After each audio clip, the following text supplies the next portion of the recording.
Hi friends, இன்றைக்கி நம்ம சேனலில் ரொம்பவே யூஸ்ஃபுல்லான ஒரு வீடியோ தான் பார்க்க போகிறோம். வீட்டில் இட்லி மாவு இல்லாத டைமில் கடையில் வாங்கிட்டு வந்து தான் நம்ம இட்லி செய்வோம்.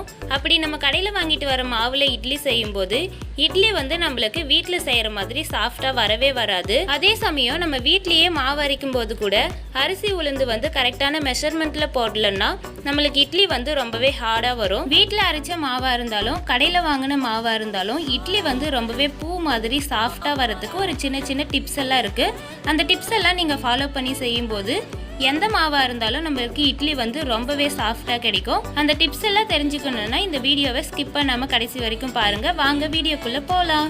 கடையில் வாங்கின மாவாக இருந்தாலும் வீட்டில் இருந்த மாவாக இருந்தாலும் உங்களுக்கு எந்த அளவுக்கு தேவையோ அந்த அளவுக்கு மாவை ஒரு மிக்சிங் பவுலில் மாற்றிக்கோங்க. இப்போ மாவு சேர்த்ததுக்கு அப்புறமா இந்த மாவுக்கு தேவையான அளவு உப்பு சேர்த்துக்கோங்க. இது கூடவே ஒரு அரை டீஸ்பூன் அளவுக்கு நம்ம சமையல் சோடா சேர்க்கணும். இது மாதிரி நம்ம சமையல் சோடா சேர்க்கறதுனால நம்மளுக்கு இட்லி ரொம்ப சாஃப்டாக கிடைக்கும். சமையல் சோடா சேர்த்ததுக்கு அப்புறமா தண்ணி ஊற்றி இந்த மாவை நல்லா கரைச்சி எடுத்துக்கோங்க. இதில் முக்கியமான டிப்ஸ் என்னன்னு பார்த்தீங்கன்னா, நீங்கள் சமையல் சோடா ரொம்ப அதிகமாக சேர்த்துட்டிங்கன்னா நம்மளுக்கு இட்லி மஞ்சள் கலரில் மாறிடும். அதனால் நம்ம எடுத்துருக்க மாவுக்கு ஏற்ற மாதிரி நம்ம சமையல் சோடா சேர்க்கணும். நான் அரை டீஸ்பூன் அளவுக்கு சமையல் சோடா தான் சேர்த்துருக்கேன். நம்ம சமையல் சோடா சேர்த்துட்டு மாவு கரைக்கும் போது நம்மளுக்கு மாவு இந்த அளவுக்கு நல்லா புசு புசுன்னு வரும். இந்த அளவுக்கு நல்லா கெட்டி பதத்தில் கரைச்சி எடுத்துக்கோங்க. இப்போ மாவு கரைச்சதுக்கு அப்புறமா அந்த மாவு ஒரு 10 நிமிஷம் அப்படியே வச்சிடுங்க. அதுக்கப்புறம் நம்ம இட்லி பிளேட்டில் இட்லி ஊற்றுறதுக்காக எண்ணெய் தேய்ச்சிக்கலாம். நம்ம இந்த மாதிரி எண்ணெய் தேய்ச்சிட்டு இட்லி ஊற்றுறதுனால இட்லி எடுக்கும்போது நம்மளுக்கு ஒட்டாமல் வரும்.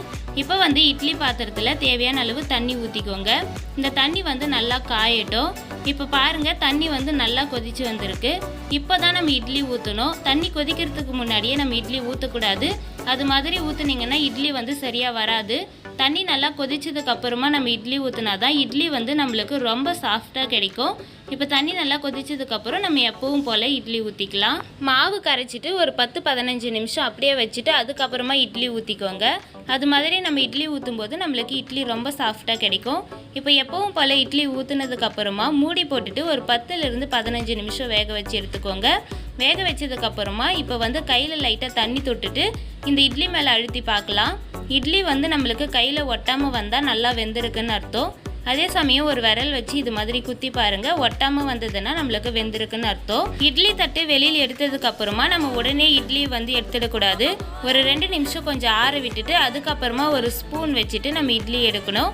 அது மாதிரி எடுக்கும்போது இட்லி நம்மளுக்கு தட்டில் ஒட்டாமல் வந்துடும்.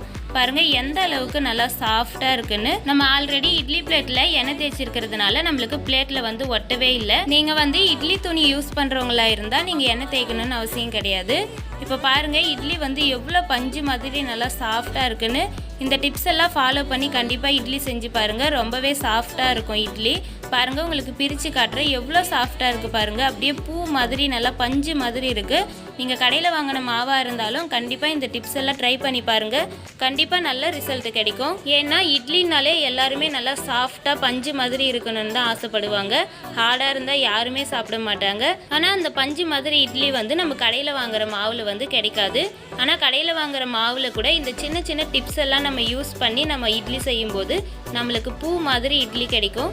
இந்த வீடியோ உங்களுக்கு யூஸ்ஃபுல்லாக இருந்தால் நம்ம சேனலை சப்ஸ்கிரைப் பண்ணிவிட்டு உங்கள் ஃப்ரெண்ட்ஸ் அண்ட் ஃபேமிலிக்கு ஷேர் பண்ணுங்கள். உங்களோட ஃபீட்பேக்கை கமெண்ட்டில் சொல்லுங்கள். தேங்க்யூ.